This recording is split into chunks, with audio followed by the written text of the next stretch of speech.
ত্রেতা যুগের মানুষ যজ্ঞ করে ভগবান পেতেন, কলিকালে মানুষ যজ্ঞ করতে পারে না, ভুল।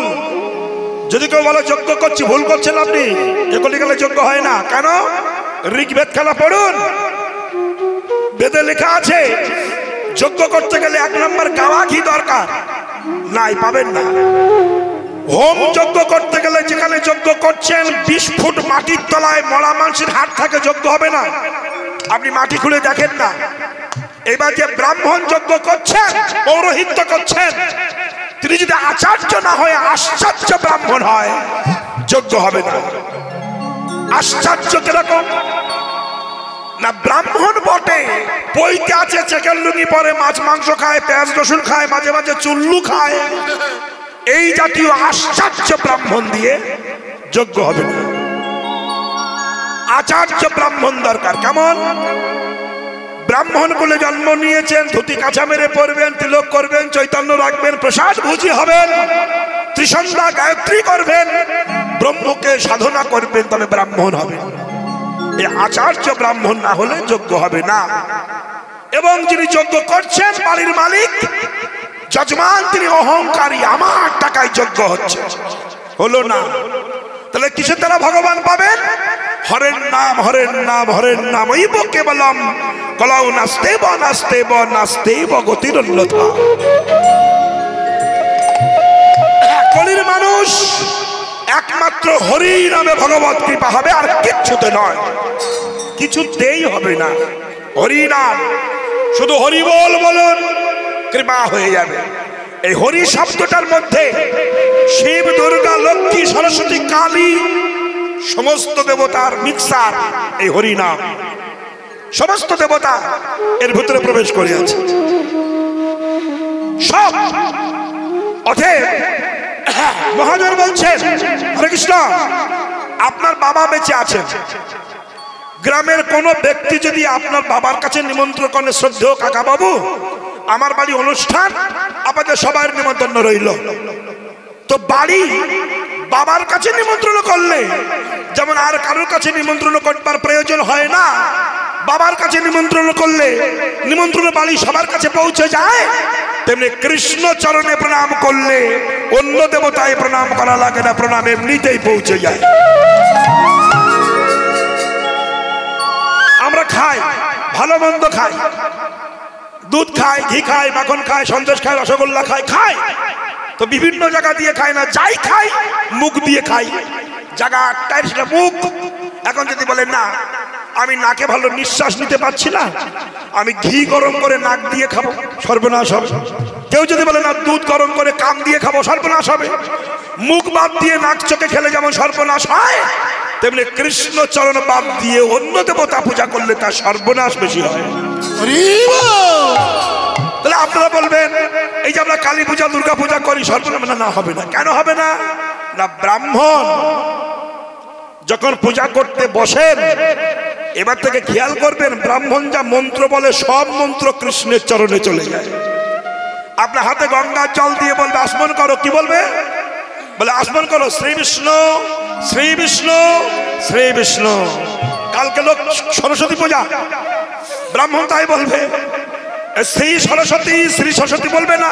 এবার হাত জোড়ে করে বলুন, ওং বিষ্ণু স্তদ বিষ্ণু পরমং পদম সদা পশ্যন্তি সূরয়া দিবীব চক্ষুরাততম বললেন। এবার হাত জোড়ে করে বলুন, অপবিত্র পবিত্র বা সর্ববস্তাং গতঃ পিবা যৎসরে পুণ্ডরিকাক্ষং সবার্ঘ্য অভ্যন্তর সূচি। হচ্ছে লক্ষ্মী পূজা কিংবা সরস্বতী পূজা। আবার হাত জোড়ে বলুন, মাধব মাধব বাচি, মাধব মাধব হৃদি, সরন্তি সাধব সর্বে সর্বকার্যসু মাধব। এবার হাত জোড়ে করে বলুন, নমঃ ব্রহ্মণ্যায় দেবায় গো ব্রহ্মণ্যায় হিতায় চ জগদ্ধিতায় কৃষ্ণায় গোবিন্দায় নমঃ নমঃ। সমস্ত পূজা কৃষ্ণ চরণে চলে গেল। তাই যদি হয় তাহলে কট লাইন ধরে মেল লাইনে যাওয়ার দরকার নাই। সিধাসিধি মেনে হাঁটুন, কৃষ্ণ নাম করুন। এটা বুঝি না বলেই কৃষ্ণ গৌর হয়ে নবদ্বীপে এসেছেন। এসে জগৎকে বলছো অভিরামকে লেখি, অভিরাম জীবনটা তো অতিবাহিত হলো, কৃষ্ণ ভজব বলে পৃথিবীতে এসেছিলে, কিন্তু মায়া আলেয়ার পাছু ছুটতে ছুটতে কৃষ্ণ ভুলে গেলে। ওই দেখো তোমার গুণাদিন ফুরিয়ে যাচ্ছে, আয়ু সূর্য অস্তচলগামী হয়েছে, এবার আপন ঘরে ফিরে যেতে হবে, গুছিয়ে নাও, সেজে নাও। কিন্তু আমরা শুনছি না মহাপ্রভুর কথা, গুরু গোবিন্দের কথা। কেন? সংসার কণ্ঠক বৃক্ষকে চর্বণ করে যাচ্ছি, সংসার বৃক্ষে অমৃত ফল পাবো বলে, কিন্তু কি পাচ্ছি? ঘাত প্রতিঘাত, আঘাত, লাঞ্ছনা, যাতনা, আস্তে আস্তে। এই জন্য কুরুক্ষেত্রের যুদ্ধ যখন 18 দিন শেষ হয়ে গিয়েছিল, কুন্তী বলেছিল কৃষ্ণকে, কৃষ্ণ 18 দিন তো যুদ্ধ শেষ হয়ে গেল, এবার তুমি কি করবে? কৃষ্ণ বলেছিল পিসিমা এবার আমি যাই। কুন্তী বলল বাবা কেন যাবে? বলে কুরুক্ষেত্র যুদ্ধ শেষ হয়েছে, তোমার পঞ্চপাণ্ডব জিতে গেছে, সিংহাসন ফিরে পেয়েছো, এবার আমার তো কাজ নাই, চলে যাই। তোমার যুধিষ্ঠির সিংহাসনে বসেছে। কুন্তী বলল যুধিষ্ঠিরকে, যুধিষ্ঠির নেমে আয়। কেন মা? যে সিংহাসন পেলে কৃষ্ণ হারিয়ে যায়, অমন সিংহাসনের দরকার নাই। কৃষ্ণকে বলেছিল কুন্তী, বাবা শুনেছি বিষয় থাকতে কৃষ্ণ প্রেম নাহি হয়, বিষয়ের দূরে কৃষ্ণ জানিহ নিশ্চয়। বিষয় থাকতে কৃষ্ণ প্রেম হয় না। এখানে বসো মা, এখন দিও না, বসো। তো বিষয় থাকতে কৃষ্ণ প্রেম হয় না, বিষয়ের দূরে কৃষ্ণ নাম জানিহ নিশ্চয়। এই বিষয়টাকে শেখ হয়ে যাক। তখন কুন্তী কৃষ্ণকে একটা কথা বলেছিল, যে কথাটা বলো ভারী মধুর। কৃষ্ণের আপন পিসিমা ছিল কুন্তী, শূরসেনের কন্যা, বসুদেবের ভগ্নী, তো আপন পিসিমা। তাই কুন্তী বলেছিল কৃষ্ণকে, কৃষ্ণ তুমি তো চলে যাচ্ছ, এতদিন যুদ্ধ হলো, কত প্রাণ ধ্বংস হলো কুরুক্ষেত্রের মাঠে, কত প্রিয়জন, কত আপনজন প্রাণ হারিয়েছে। আমি তোমার কাছে কোনোদিন কিছু চাইনি বাবা, আজ তোমার কাছে আমি একটা বস্তু চাই। কৃষ্ণ বলল বলো পিসিমা কি চাও? চাইছে। হ্যাঁ কি চাও? কুন্তী বলেছিল বাবা বাড়ি গাড়ি ধনৈশ্বর্য সিংহাসন আমি কিছুই চাই না, তবে আমি তোমার কাছে একটা বস্তু চাই, ফিরিয়ে দেবে না তো? না। বলো কি চাও? তখন কুন্তী বললেন আমি কিছু চাই না, আমি তোমার রাঙা চরণে একটা প্রণাম করতে চাই, প্রণাম করব।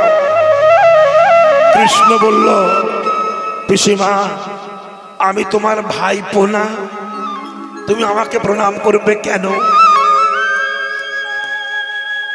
কুন্তী বলেছিল বাবা তুমি ভাইপো বলে তোমাকে প্রণাম করছি না, তুমি পুরুষ বলে তোমাকে প্রণাম করছি। কৃষ্ণ বলল আমি একা পুরুষ, পৃথিবীতে আর পুরুষ নাই? বলে আছে, তারা হলো শুধু পুরুষ, তুমি হলে আদি পুরুষ। আমি আদি পুরুষের চরণে একটা প্রণাম করতে চাই, আমাকে ফিরিয়ে দিও না। শুধু তাও নয় কৃষ্ণ, তোমাকে দেখে সবাই চিনতে পারে না কেউ, এটাও দারুণ কথা। এই জন্য কীর্তন শুনতে আসতে হয়। কীর্তন শুধু রঙ্গরসের জন্য নয়, কীর্তন এমনই একটা বস্তু এ মন দিয়ে শুনলে অভক্তের ভিতরে ভক্তি জন্মায়। কুন্তী বলেছিলেন কৃষ্ণ তোমাকে সবাই দেখে, তোমাকে চিনতে পারে না কেউ। কৃষ্ণ বলেছিল পিসিমা তোমার চোখ খারাপ হয়ে গেছে। কুন্তী বলল বাবা উপহাস করো না, বলো যদি তোমাকে সবাই চিনতে পারত, তোমার আপন পিসিমার ছেলে দমঘোষ, তার স্ত্রী সুতস্রবা, সুতস্রবার পুত্র শিশুপাল তোমাকে দেখেছিল, তোমাকে কি চিনতে পেরেছিল? না। দুর্যোধন না, দুঃশাসন না। আস্তে, হ্যাঁ শোনো, এবার বলো তো তোমার বাবা নন্দ রাজা যদি তোমাকে চিনতে পারত, নন্দের পাদুকা কি তোমার মাথায় তুলে দিতে পারত? নন্দ রাজা বলেছিল, গোপাল আমার জুতো জোড়াটা নিয়ে আয় তো, তুমি বিশ্ব শ্রেষ্ঠ স্রষ্টা, শ্রেষ্ঠ স্থিতি প্রলয়ের মালিক ভগবান, তুমি নন্দ রাজার দুখানা জুতো, দুটি জুতো একটি হৃদয়ে ধরেছিলে, একটা মাথায় ধরে ভক্তের চরণে পরিয়ে দিয়েছিলে। তুমি তো ভক্তের ভগবান, তোমাকে চেনা বড় কঠিন বাবা। শোনো, সারাটা জীবন দুঃখ ভোগ করেছি, সুখ আমি চাইনি। কেন? আমি জানি কৃষ্ণ যার সঙ্গে আছে তার আবার দুঃখ কিসের? রাখে কৃষ্ণ মারে কে, মারে কৃষ্ণ রাখে কে? এখানে কুন্তী বলেছিল, হ্যাঁ বাবা, যশোদা তোমার মা যদি চিনতে পারত, সামান্য নবনীত তলে তোমাকে যমল অর্জুন কাছে বাঁধতে পারত না। তোমাকে চেনা যায় না, তোমাকে মানুষ চেনে না বলেই তো ঘাট প্রতি ঘাট খায়। আমি তোমার পিসিমা, তুমি আমার ভাইপো। যে দুর্যোধন, যে দুঃশাসন এদেরকে হাতে করে প্রতিপালন করেছি, তারা আমার 5 পুত্রকে যত গৃহে আগুন ধরে মেরে ফেলবার চেষ্টা করেছে। কত ঘাট প্রতি ঘাট খেয়েছি, এখনো খাচ্ছি, কিন্তু আনন্দ কোথায় গেল? এ জীবনে ব্যথা ছাড়া আর কি পেলাম? আমার জীবনে ব্যথা ছাড়া কিছু পাইনি। সারাটা জীবন শুধু ব্যথা ভোগ করে গেলাম, এটাও সত্য। তাই গৌর হরিবল হরিবল, ধন্যবাদ দৌলতধ্বনি, রাধে রাধে।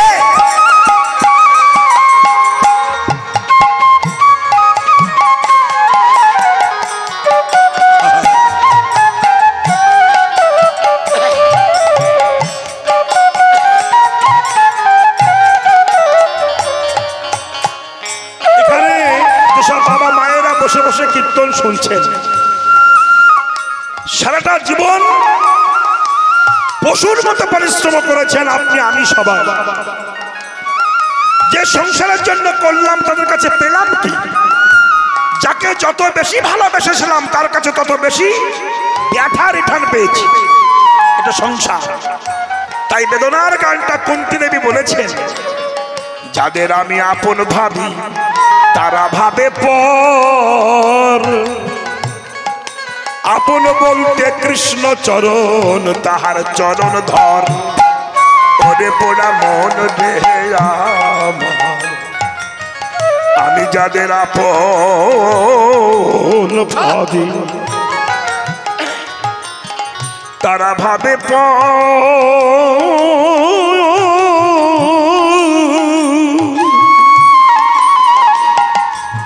আপন বলতে কৃষ্ণ চরণ, তাহার চরণ ধর।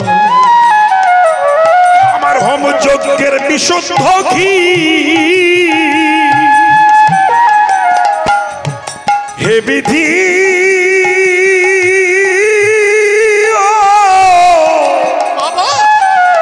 বিধি গো আমার হোম যজ্ঞের বিশুদ্ধ ঘি সারা জীবন ভস্যে ঢেলে গেলাম। এ জীবনে ব্যথা ছাড়া আর কি পেলাম? এ জীবনে ব্যথা ছাড়া কি আর পেলাম? এ জীবনে ব্যথা ছাড়া। আস্তে, খুব বুকে হাত দিয়ে বলুন, কত মাতা কত পিতা, বুকের মধ্যে দুঃখের চিতা, দিবানিশি জ্বলছে সদা, কেউ তো দেখে না। কত মাতা আর কত পিতার বুকের মধ্যে দুঃখের চিতা, দিবানিশি জ্বলছে সদা, কেউ তো দেখে না। রাধাপদ দুঃখের কথা রে এই অধম রাধা পদর দুঃখের কথা, রাধা পদ দুঃখের কথা শুনবার মানুষ না পেলাম।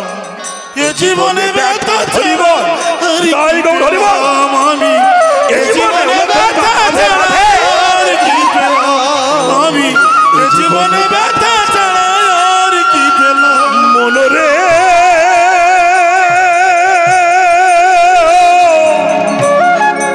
কৃষ্ণ হে কৃষ্ণ তাই গৌর হরিবল। উলধ্বনি বাদ্য, উলধ্বনি রাধে রাধে। কৃষ্ণ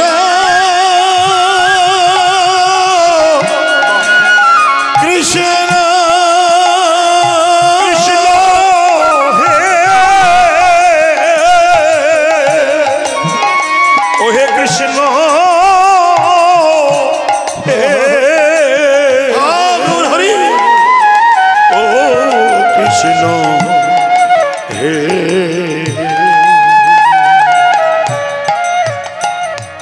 পিসিমা তুমি কেঁদো না, আমি কথা দিচ্ছি মা, তোমার মনোবাসনা একদিন পূর্ণ হবে।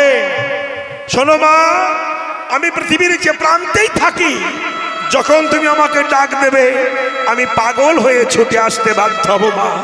আমি ভক্তের ডাকে আসি, আমি দই রসগোল্লা খাই না, সিংহাসনে থাকি না। কোনো ভক্ত যদি ভক্তি দিয়ে আমাকে আহ্বান করে, আমি চিরজীবনের তরে তার দাস হয়ে যায়। আমি ভক্তির কাঙাল। আমি আরো একটু উদাহরণ আপনাদের দেব। শ্রদ্ধেয় কৃষ্ণ ভক্ত ব্যক্তি যারা বসেছেন, নমস্য ব্যক্তিগণ, কীর্তন বুঝা মানুষ, বড্ড পিছনে বসে গিয়েছেন, উচিত ছিল সামনে বসা। এই জন্য কীর্তন আসর অনেকে করে বটে, কিন্তু ভক্ত বসানো সমস্যা। যাদের দিকে তাকিয়ে গান গাইবো তারা যে পিছনে বসে গান গাওয়া বড় কঠিন হয়।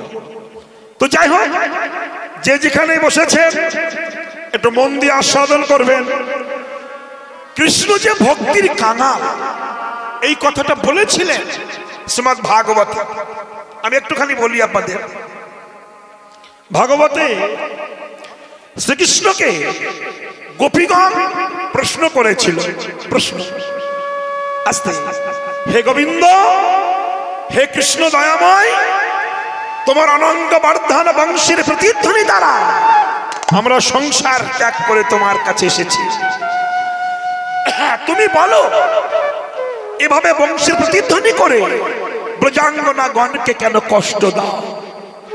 কৃষ্ণ প্রশ্ন করছেন গোপীদের কাছে, হে গোপীগণ, তোমরা তো প্রশ্ন করলে, তোমাদের কাছে আমার একটা প্রশ্ন আছে।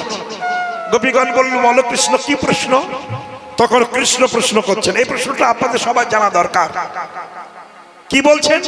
শ্রীমদ্ ভাগবতে বলছেন, গোপীগণ, আমার জানতে ইচ্ছা হয়, যোগী মুনি ঋষি সাধক সাধিকা গন্ধর্ব কিন্নর কোটি জনম আমাকে ভজন করে, কিন্তু তারা আমাকে পায় না।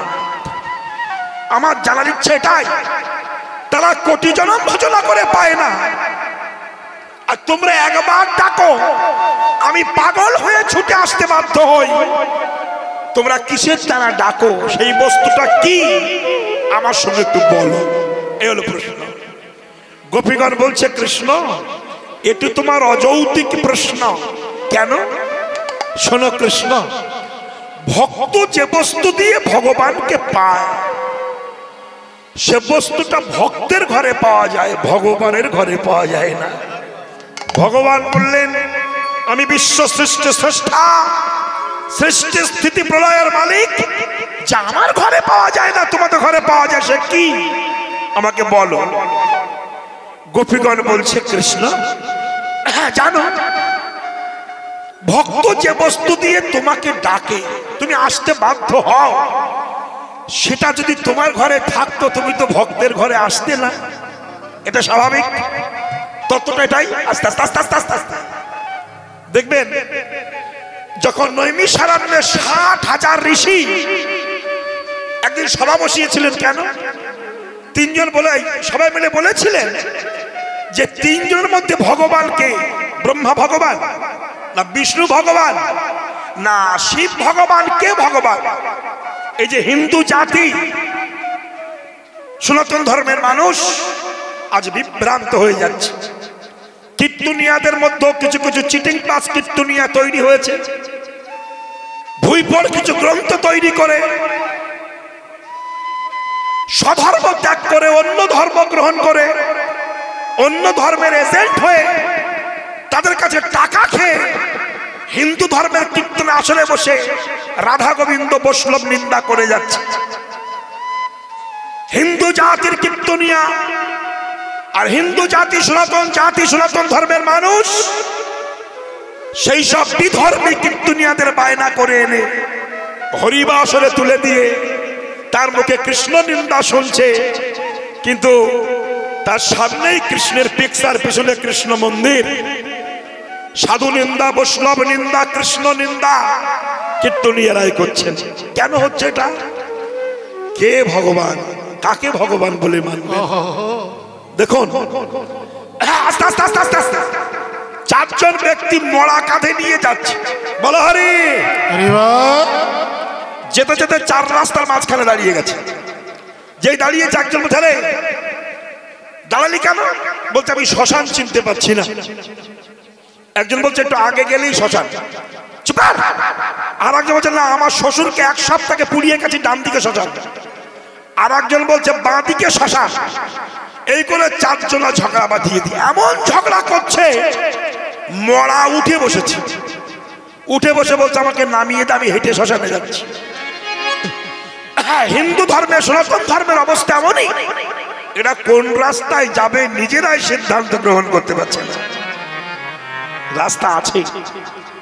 সনাতন ধর্মের মতো পবিত্র ধর্ম পৃথিবীতে নাই, পৃথিবীতে নাই। কেন? হযরত মুহাম্মদ যদি জন্মগ্রহণ না করত, মুসলমান ধর্ম প্রচারই হতো না। বৌদ্ধদেব যদি জন্মগ্রহণ না করত, বৌদ্ধ ধর্ম প্রচার হতো না। যিশু খ্রিস্টান জন্মগ্রহণ না করলে খ্রিস্টান ধর্ম প্রচার হতো না। কিন্তু সনাতন ধর্মের যে কবে প্রচার হয়েছে এটা কেউ জানে না। অতএব পবিত্র ধর্ম সনাতন ধর্মের ভগবান আছে। কে ভগবান? এটি আমাদের সিদ্ধান্ত। তাই 60,000 ঋষি যুক্তি করলেন, এই তিনজনের মধ্যে ভগবান কে? কে পরীক্ষা করবে? কে বলতে পারবে? ভৃগুমুনি উঠে দাঁড়ালেন। ভৃগুমুনি বলছে আমি পারবো। আস্তে খোকা আস্তে। আমাকে 3 দিন টাইম দিতে হবে। 3 দিন। আমি 3 দিন তিনজনকে পরীক্ষা করব কে ভগবান, তারপরে বলবো কে ভগবান। ভৃগুমুনি চললেন প্রথম দিন ব্রহ্মার কাছে। হ্যাঁ বুড়ো, সেন্টিমেন্ট আঘাত করেছে, মানে ভগবানকে টেস্ট করছে, পরীক্ষা। হ্যাঁ, ব্রহ্মা বলছে অভিসম্পাত করবো তোমাকে। এত রাগ। ভৃগুমুনি বললেন যে ভগবান হবে না। কেন? রাগ বেশি, ভগবান নয়। এইবার গেলেন শিবের কাছে। হ্যাঁ বুড়ো শিব, মুড়ির বস্তা মতো ভুড়ি নিয়ে ঘুমাচ্ছটা। যেই বলেছে আর ত্রিশূল নিয়ে ছুটেছে মারবে। ভৃগু বললে এটাও ভগবান না। কেন? রাগের ভাগ আরো বেশি, এরা ভগবান হবে না। এইবার কি হলো? এইবার বিষ্ণু ছিলেন শুয়ে লক্ষ্মীর পাশে। ভৃগুমুনি যে সজোরে বুকে পদাঘাত করেছে, বুকে লাথি মেরেছে। বুঝুন, ব্রহ্মার কিছু একটু বলেছিল বলে ছুটে গেল, শিব ছুটে গেল, কিন্তু বিষ্ণুর বুকে লাথি মারল। বিষ্ণুর ঘুম ভেঙে গেল। হামাগুড়ি দিতে দিতে যেয়ে যে ভৃগু দুখানা চরণ হৃদয় মন্দিরে জড়িয়ে ধরেছে। ভৃগু বলছে প্রভু, তোমার বক্ষে পদাঘাত করলাম, তুমি কটূক্তি করলে না, বাজে কথা বললে না, আমার পা ধরে চপচপ করে কাঁদছো কেন? ভগবান বিষ্ণু বলছে ভৃগু, এই জগতে বৈষ্ণব যারা ভগবানের পদধূলি নেয় তারা, কিন্তু আমার বড় ইচ্ছা ছিল আমি একটু বৈষ্ণবের পদধূলি নেব, কেউ দেয়নি অপরাধের ভয়ে। তাই তুমি কৃপা করে তোমার পদধূলি আমার বুকে দিয়েছ। তো আমি আনন্দ উদ্ভাসিত হয়েছি, হয়ে তোমার পা ধরে দেখছি যে আমার কঠিন বুকে লাথি মেরে তোমার কোমল পায়ে ব্যথা লাগেনি তো? ভৃগুমুনি বললেন এটি ভগবান। যে আঘাত সইতে পারে, আঘাত দিতে জানে না, এই ভগবান। ভৃগু বলল, প্রভু তুমি আমাকে ক্ষমা করে দিও, আমি তোমাকে পরীক্ষা করতে এসেছিলাম, কে ভগবান। আমি লাঠি মেরেছি, ক্ষমা করো। কেন? আমি সেভাবে লাঠি মারিনি। কেন? যেদিন জন্মগ্রহণ করেছে সেদিন দেহটা তোমার চরণে অর্পণ করেছি।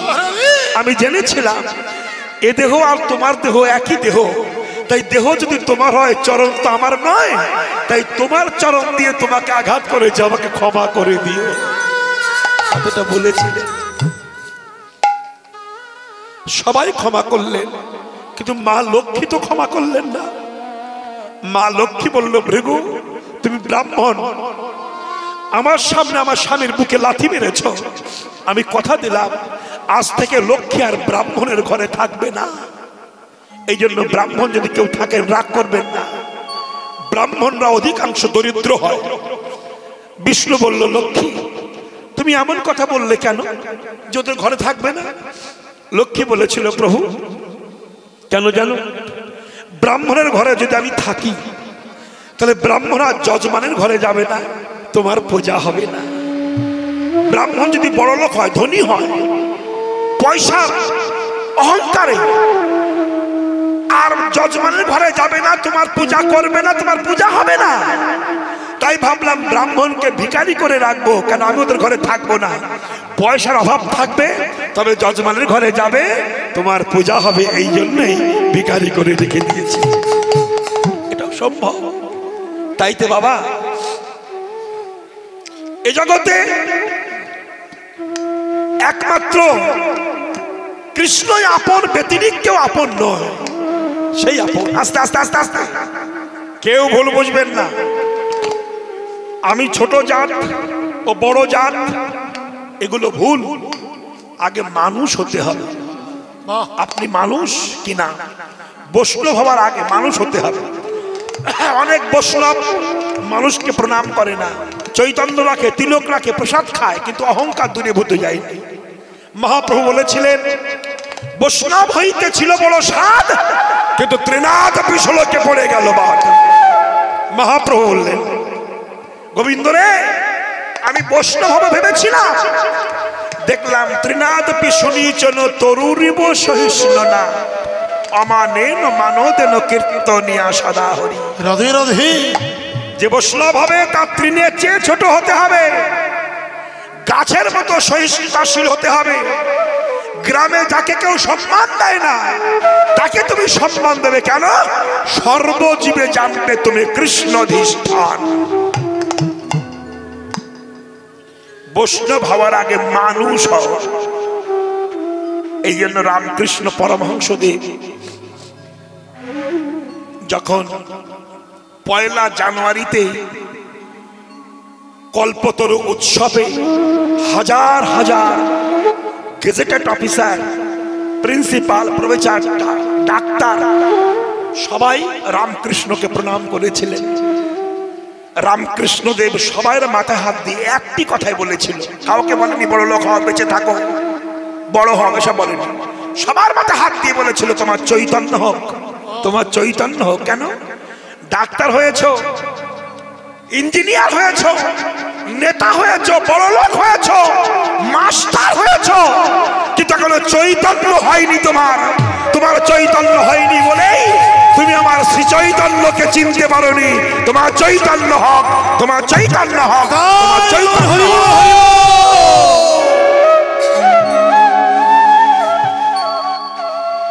ইঞ্জিনিয়ার হওয়ার আগে, ডাক্তার হওয়ার আগে, মাস্টার হওয়ার আগে, নেতা হওয়ার আগে মানুষ হও। মানুষ হওনি তুমি স্বভাবে হবে না। এই জন্য ব্রাহ্মণ যখন গুরুদেবের কাছে গিয়ে বলছে, বাবা আমাকে দীক্ষা দিন, গুরুদেব ভাবলো যে ব্রাহ্মণ কুলে জন্ম, অহংকার, তোর অহংকারটা একটু দূরীভূত দিতে হবে। কেন? অহংকার থাকতে কৃষ্ণ বীজ বপন করলে অঙ্কুর হবে না। তাই গুরুদেব পরীক্ষা করছে, খোকা তুমি তো জাতিতে ব্রাহ্মণ। বলে হ্যাঁ। তুমি এক কাজ করো, এই পৃথিবীতে যাকে তুমি ছোট মনে করো, সবচেয়ে তোমার চেয়ে ছোট, তাকে আমার কাছে আনো। ব্রাহ্মণ দেখলো আমি ব্রাহ্মণ, তাহলে সবচেয়ে ছোট ম্যাথর পায়খানা পরিষ্কার করে। আমি ম্যাথরের কাছে যাব, ম্যাথরের কাছে গেছে ব্রাহ্মণ, এই ম্যাথরে, ম্যাথর মানে কে পায়খানা পরিষ্কার করে। ম্যাথর বললো, হে ব্রাহ্মণ মশাই বলুন। তুই ম্যাথর? তো বলে হ্যাঁ। তুই সবচেয়ে ছোট জাত? ম্যাথর বলছে না ব্রাহ্মণ মহাশয়। কেন? ঈশ্বর আমাকে সৃষ্টি করেছে সমাজকে পবিত্র করবার জন্য, নোংরা পরিষ্কার করবার জন্য। আমি যদি পায়খানা পরিষ্কার না করতাম সমাজ দূষিত হয়ে যেত, কত মানুষ প্রাণ হারাতো। ঈশ্বর আমার যার জন্য সৃষ্টি করেছে আমি সেই কর্ম করছি, আমি আমার কর্মে আমি বড়।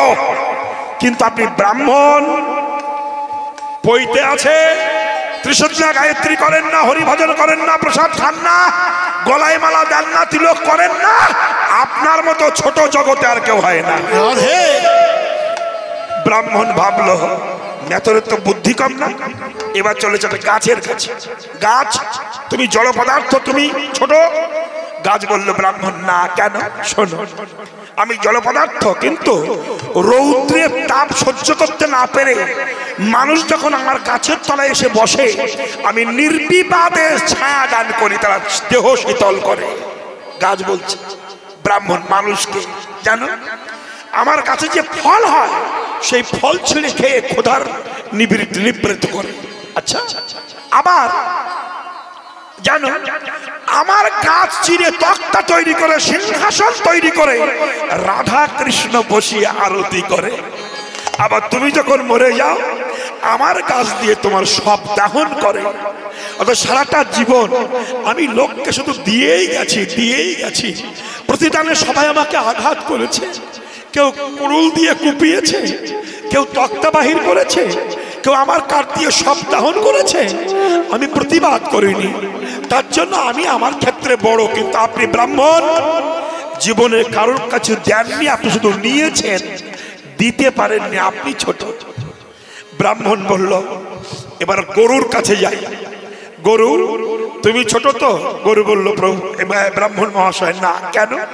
আমি গরু, আমার পায়খানা মূত্র দেবতার পূজায় লাগে, আর আমার শিং দিয়ে চিরুনি হয়, আবার আমার চামড়া দিয়ে ঢোল খোল হয়, আবার আমার দুধ দিয়ে মাখন ছানা হয়, আমার গোবিন্দের ভোগ হয়।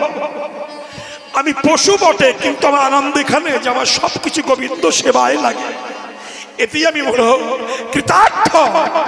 কিন্তু ব্রাহ্মণ মশাই, আপনি ব্রাহ্মণ কুলে জন্ম নিয়েছেন, আপনি প্রস্রাব করলেও জল নিতে হয়, অতএব আপনি ছোট, আমি ছোট নই। ব্রাহ্মণ দেখলো কাউকে তো ছোট পাচ্ছি না, তাই ভালো ফুলকপি, পটল, গাজর, দই, রসগোল্লা পেট ভরে খেয়েছে। খেয়ে পায়খানা করেছে, পায়খানা করে নাকে কাপড় দিয়ে পায়খানাকে বলছে, পায়খানা তুই সবচেয়ে ছোট তো? পায়খানা বলছে আমি ছোট ছিলাম না, তোমার মতো অপদার্থের পাল্লায় পড়ে ছোট হয়েছে। কেন? তুমি যখন খেয়েছিলে আমি তখন পটল ছিলাম, আমি ফুলকপি ছিলাম, আমি দই রসগোল্লা ছিলাম। আজ তুমি খাবার পর আমি পায়খানায় পরিণত হয়েছি। তুমি না খেয়ে যদি গরুতে খেত সেই পায়খানা দেবতার পূজায় লাগতো। তোমার মতো অপদার্থ খেয়েছে বলে আজ আমার পরিণতি এই হয়েছে। তুমি ছোট, আমি ছোট নই। ব্রাহ্মণ বুঝে নিল জগতে সবাই বড়, আমি কেবল ছোট। ত্রিনাদপি শুনিছেন তরুণী বৈষ্ণব। ব্রাহ্মণ যে গুরুদেবের চরণে প্রণাম করে বলছে, বাবা দুনিয়া খুঁজে দেখলাম কেউ ছোট নয়, আমার মতো ছোট আর জগতে হয় না, আমি ছোট, আমাকে দীক্ষা দিন। গুরুদেব বলল, বাবা এইবার তোর দীক্ষা নেওয়ার সময় হয়েছে। কেন? অহংকার দূরীভূত না হলে ভজন হয় না রে।